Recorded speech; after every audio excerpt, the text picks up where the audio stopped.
جو ہے وہ گوادر جہاں پر علمی لوگ تھے، ادیب تھے، شاعر تھے، سید ہاشمی کا نام ہر بلوچ جانتا ہے. تو دوسری طرف جو ہے ایک ہم دیکھتے ہیں کہ بلوچ قوم کا بھی ایک مزاج ہے.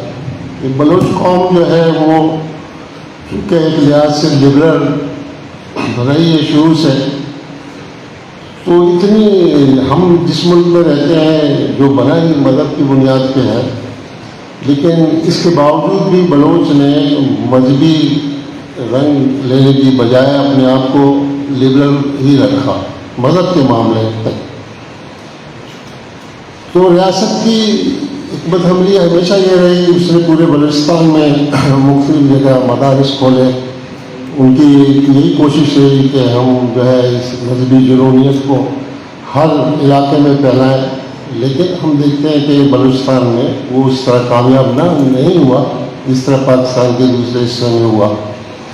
اور گوادر میں جو ہے ہم دیکھتے ہیں کہ جب ہماری جو وہ پارٹیاں جو اپنے آپ کو قوم پرست کہتی رہی ہیں، جو اسمبلیوں میں جاتی رہی ہیں، تو ان کا ہمیشہ ووٹ بینک جو ہے وہ گوادر رہا ہے.